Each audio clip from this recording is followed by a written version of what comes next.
place to do it, because I remember my father telling me, way back, that there was a confusion, I guess it was in the 30s, over the difference between the Lambs Club, Players Club, and the Friars Club. And George S. Kaufman explained by saying, the Lambs Club is where actors try to be gentlemen. The Players Club is where gentlemen try to be actors. The Friars Club is where neither try to be both. So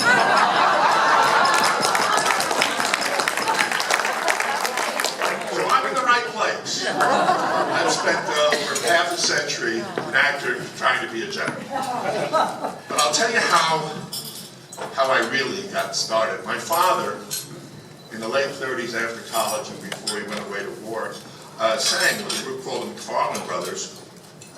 And the other fellow who sang with him was, at the time then his name was Gene McNulty. And after the war he went to California and became Dennis Day. And sang with him. Oh, yeah. And my father was very comfortable with singing.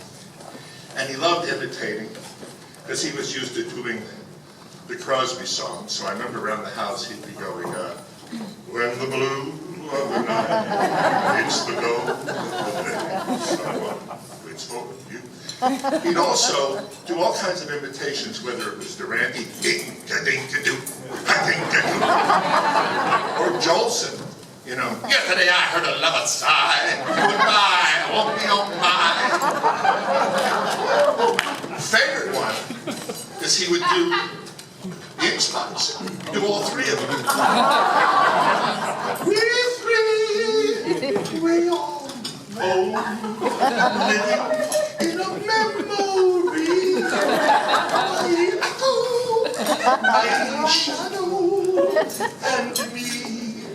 Middle. We're three, we're all alone.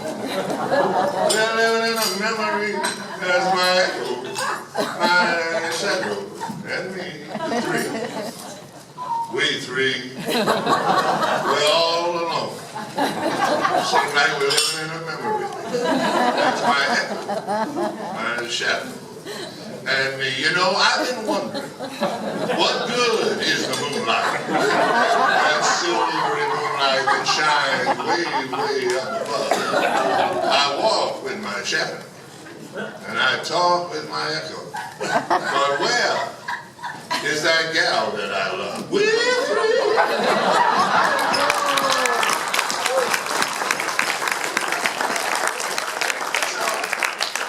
Sing around the house and on the golf course and with my little brother, and it was just a comfortable thing.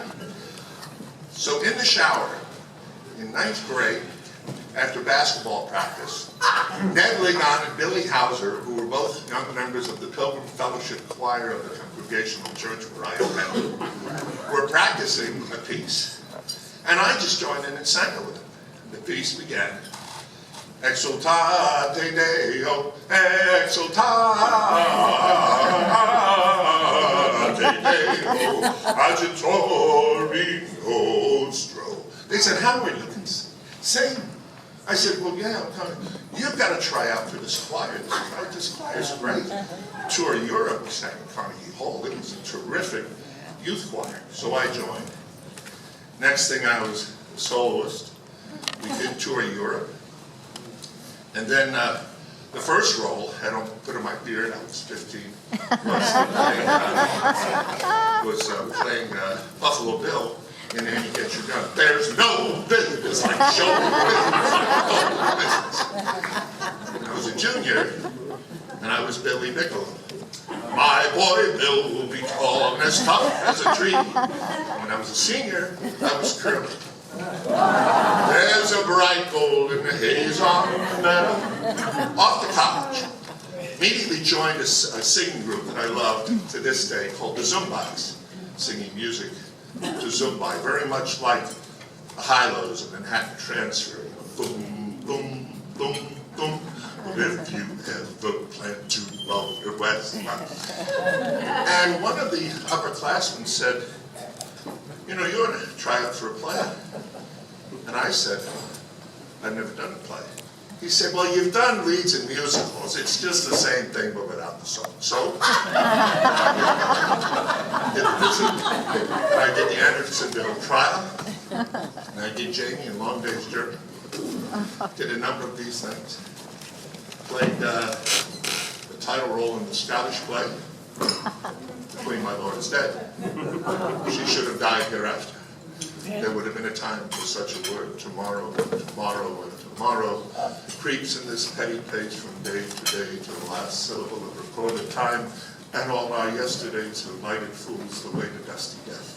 Out, out, brief candle, life's but a walking shadow, a poor player that struts and frets his hour upon the stage, and then is heard no more. It is a tale told by an idiot, full of sound and fury, signifying nothing. That was the fall of my senior year. That summer, I'm in a page at NBC. Right there, 6th floor, Tonight Show, Johnny Carson, Sketch Henderson, the whole thing. I'm getting more and more hooked on this showbiz idea. I really like it. So, the head of the department at Amherst, I went to Amherst College as an undergrad. I was an English major. I didn't study acting, but I performed a lot. His name was Walter Bowden, and he said, there's a fellowship that usually goes to musicians to Yale, but it can also be an actor. And you're musically inclined, and I thought if you apply, you might get it. So I applied. I got it. I went to my father. He was sitting up in bed reading my copy of Dickens' Martin Chuzzlewit. I told him I had a fellowship to Yale to pursue being an actor. And he looked at me out of his glasses and he said, "Aren't you a little tall?"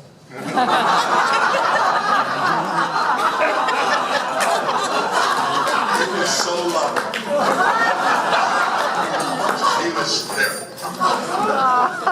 So the spring of my senior year, I played El Gallo. And there's an irony to this. I played El Gallo, from the Fantastics. Try to remember the fact of September. Now, I go back to my page job. But I thought, well, I'll audition too when I have a chance. Variety Arts, 2nd floor. I read a thing, Gateway Playhouse, Long Island, looking for somebody for J. Pierpont Finch in How to Succeed in Business Without Really Trying, which was done by Bobby Morse, and also for Lieutenant Cable in South Pacific. So I showed up. I had on my pages outfitted. Back then, it was braids and white gloves, and there was a whole line waiting. I went right to the front of the line because I was on the half-hour break. Now, just wait a minute. Goes in, and I go right in the door. There was one piece of this that I didn't know at first. Anyway, I come to and I sing something. I think I sang If Ever I Should Leave You or something. I did something else. And they said, we like you, but to play Finch, could you do something a little, maybe whimsical? I thought for a second. I took off my jacket, and I went, when I have a brand new hairdo.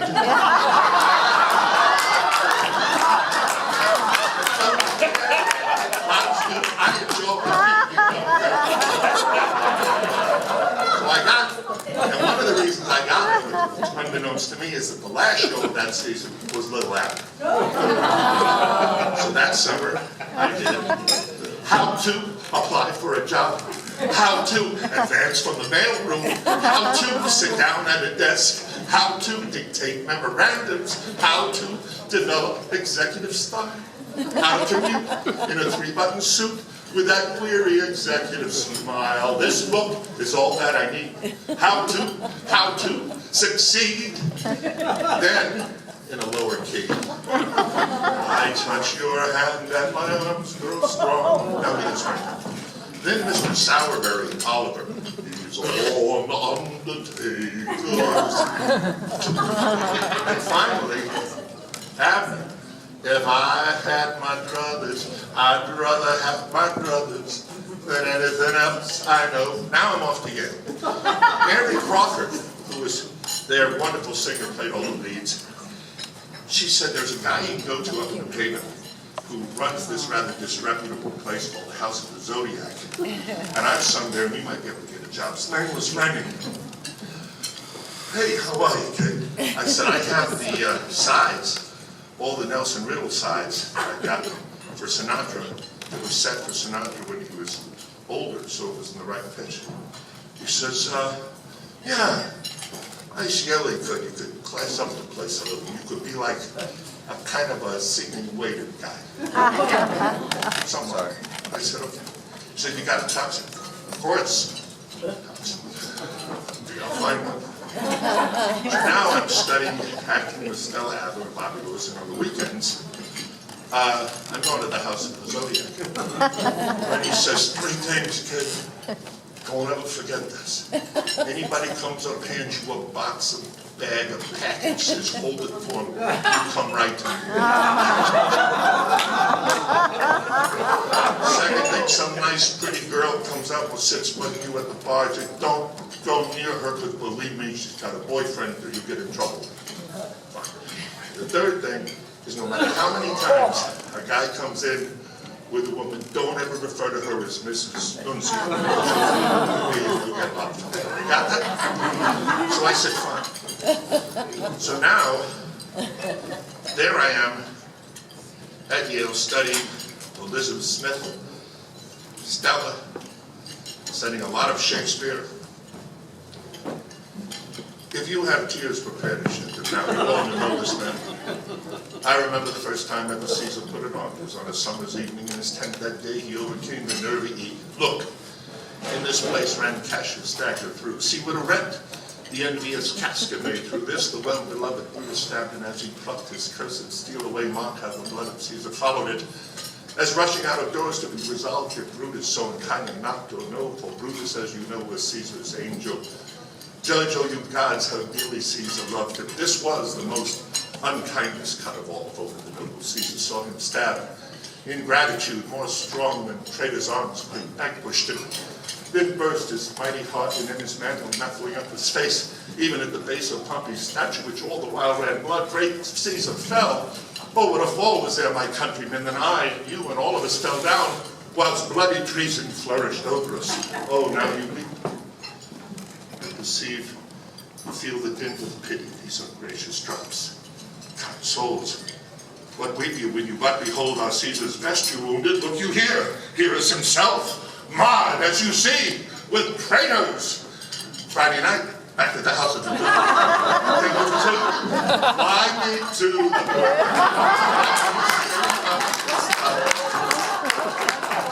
funny Valentine, sweet coming. Then I get an offer. They say, first-year students mustn't act stage. Oh, but you have an offer to carry a spear at the New York Shakespeare Festival in the summer. And much people work. I said, I too. But I went down and auditioned during the spring break for the Newfoundland Playhouse in the Poconos to go play the following roles, which I did that summer. Charlie Davenport, and there you get your gun. Who's got the show that makes the Wild West wild? Sky Masters. I'll know when my love comes along. Pish Tush. All great Mikado, virtuous man, when he to rule our land began, resolved to try to plan whereby young men might best be stand. Miles Gloriosus. Funny thing happened on the way to the forum. I am a parade! And finally, Corporal Billy Jester in Mary Sunshine. Once in a blue moon, I think you love me. Once in a blue moon, I think you don't. Back to Yale, second year. Now I'm performing, doing roles, all this stuff, studying with Nikos Sakaropoulos. Nikos Sakaropoulos comes to me and says, can you come to Williamstown as a non-equity actor, but you play leads? Leave it to me. My first role is as Achilles. In Iphigenia at Aulus, Clytemnestra is a lady of Dukakis. It's Louis Zorich. Who says, Kenny, is Greek tragedy very different? No small thoughts, no small emotions, no small movement. You are a god. It helped me great because it's really a lesson in economy, a real lesson in economy.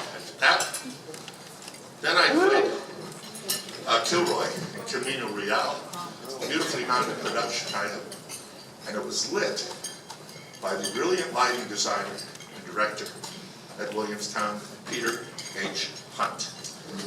And I liked him very much. Then, while there was a little lag time, I ran down for an audition. That spring, I had met with an agent, introduced to him by phone by Virginia Gilmore, marvelous woman, an actress, married to Yul Brynner, Bobby Barrett, my first name. So that spring, I had come down to Turtle Bay, met the doorman, went up, rang the bell, and heard this pitter-patter of tiny feet. And the door opened, and Bobby, who's about 5'4", with a blue shirt and a necklace and loafers, said, "Well, hello, sailor." He was my agent, and he was a great agent. So he had me come down to audition for Promises, Promises. Oh, let me tell you one other story. Linda Otto was a casting director, and my first audition actually wasn't Promises, Promises. It was for a small part of a John Darn in Dear World, starring Angela Lansbury. And Alexander Cohen was the producer, and he had heard from Linda Otto that this was my first Broadway audition. So they wanted me to sing a little something, and I thought, well, I know I have the music for the soliloquy.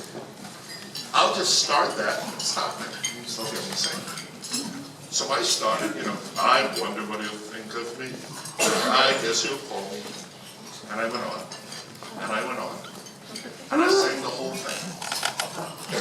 And Alexander Cohen came down and said, "Mr. Howard, I understand from Miss Otto that this is your first Broadway audition." I said, "Yes, sir." He said, "You did very, very well.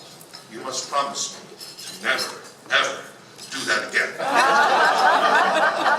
Find something short, sweet, and never want people to cut you off." Thank you. You'll tease me about that for years to come. So I auditioned for Promises, Promises. I went out, I said my lines, I heard a laugh a few times. I found out from Robert Moore later that it was Neil Simon. They knew I was going to get the part because I made him laugh. So I gave notice to Robert Bluestein at Yale that I could act like a leave of absence. Absolutely not. You're throwing away your career. How could you possibly go into the tacky role of show business? So now, negotiating the contract, Bobby Barry, well, David Merritt says, besides, you'll get the minimum salary, and there's no billing, but he's got to sign for a year or two. Bobby says, no. So he has a fellowship at Yale. He'll just go back to Yale. You got to give him a full week out. You never do that. Well, then you're not going to come in unless you. So Bobby got me the 4 week out. So now I'm on the road with the wonderful Jill O'Hannon. Yay! And right about the time they're giving me the song, "What do you get when you fall in love?" Right? That was I'll on never the road. fall in love again. I'll never fall in love again. I was on the road. And I think she could use a guitar and sing that great folksy voice. I loved her. We're contemporaries. Love being the show. We get a call from Peter Hunt. He says, "Your agent's going to call you. I've just gotten a job to direct what is an experimental musical called 1776. And I want you to try out for the role of Thomas Jefferson. Because as I zip along here, oh, I left out the most important part. Remember I told you about how he lit Carmina Orellana? So anyway, did I tell you this? I guess I did. About how to succeed in business? Okay. He told me, he came in, flew in a plane. He told me the last show of the year he was going to do How to Succeed in Business without really trying with Austin Pendleton. And no, you see, I've already done this. And I was really good. I know I'm tall, but it really works. And Austin Pendleton, greatest from. Really? No, I can do it. I can do the whole part for you right now. Did I mention I did it? And so he gave it. And I did it with Austin Pendleton being wonderful as Trump and broke every box office record at Williamstown ever. Sorry, I left that part. So when he called me, it's because we worked together in this How to Succeed in Business thing. It paid off. Anyway, I went in and I had to audition 3 times for Stuart Ostro because the character, as Jill knows, when I played the Carl Kubelik, the cab driver, would kind of talk like this, a New York guy. Stuart Ostro kept picturing that. So I had to sing and dance. I did From Upon the King from Henry V for him. Finally, I got the part. I gave the notice to David Merrick 2 weeks after we'd opened. Left the da-da-da-da-da. Went on the road, the whole thing came around, opened. Big hit. I got written up by Walter Kerr. All this stuff was fantastic. And I was so lucky. Otto Preminger was in the audience opening night. Within a couple of weeks, I met Liza Minnelli, that signed a film contract, went off, didn't tell me that he loved the movie. Merrick, believe it or not, was always very nice to me. Kind of get a kick out of this. I'm almost to the end of this story. I come back from the film. It's the fall now of 1969. I'm with a girl at Raffles Private Club out in Sherry, Netherlands. There's a guest of somebody else. And David Merrick comes up to me. How are you? You know, it always was totally funereal, even when he was pretty nice. He died. How are you? I'm going to produce a play. And there's a role in it that I think you would find very interesting. And talk about young and cocksure. I knew he liked me. I said, artistically or financially? And he said, well, both, I think, if you wouldn't mind doing it for more than a few weeks. That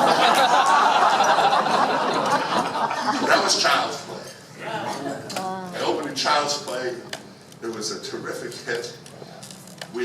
Everybody got nominated for Tony Awards. I'm sitting right behind Merrick for the Tony, and he turns to me right, it happens fast, best supporting actor. He turns to me and he says, are you ready? And they announce my name. So I go up and I say the following. I say, thank you. There are so many people to thank at a time like this, but I would particularly like to thank the admissions officers of several law schools who inadvertently encouraged me to go into this business. The next day I get a telegram from Merrick congratulating me, saying we have enough lawyers, you made the right choice. That's how I got started. After that, there were movies, there were films, there were various things, ups and downs. A friend of mine from college gave me the idea for The White Shadow, and we pitched that. It was very successful. Did films, all of us. But I had a life then of teaching, of acting, of making ends meet, sometimes starring, sometimes playing the other guy, scrambling, if you will. Year 2007, I was shooting a series called Kane, and we were in El Centro, California. It was July, out in the fields, about 115 degrees. El Centro, California is where I was born, which was officers' quarters. My father was off in the Pacific. So now for the first time in my life, I'm back in El Centro. I'm playing a role, my henchman is played by the redoubtable Ned Vaughn. And everybody starts getting crazy and upset because it's hot in the thing and they're breaking every possible rule. And I said, I cracked a few jokes and said, take it easy, calm down, we'll get through this. And Ned told me later, he thought, we need to get him on the national board, calm things down, we got a lot to do. He talked to me about doing this, being on the national board. I said, yeah, because I've been following and things were very, very troublesome. I said, but I'm going to be in Boston playing to, I'm not even there. It doesn't matter. We have alternates. Just get involved. One thing led to another. And in the year 2009, I was elected president of Screen Actors Guild on a single platform. I was advised you need a lot of stuff. I said, who are we kidding? It's a single platform to merge these unions. And then came to know these remarkable people in this room. David White, Gabrielle Kateris, Mike Hodge, his great principal, Green, Stazzy, Kevin, Rebecca Damon, I could go on, who has been so helpful and is always in my shell-like ear telling me what to do. Thank God for Rebecca Damon. What are we doing? Here, here. And we've gone on to accomplish a great deal. And I told you that early part of the story because I thought isn't it funny how this all worked out like it was meant to be, I thought, because I'm right for this job. I'm a real actor who's done this, and done all this stuff.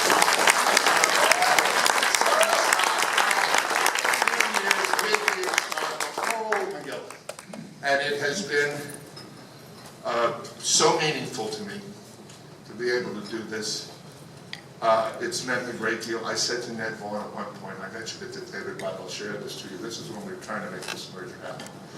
We were riding towards the offices, and I said, you know, Ned, I said, this may be the most important thing I've ever done in my life. I said, come to think of it, it's probably going to be the only important thing I've ever done. Really. Because this has real weight to it and real importance to it. So this is icing on the cake. This has been an extraordinary experience. I'm honored to represent actors, to get to know all of these people, to have succeeded really well as we did. It's a joy now to see this coming together and how we're operating as a merged union. So thank you for this award. It is the cherry on the icing on the cake. It means the world to me. And so thank you so much for the bottom of it. You don't want to.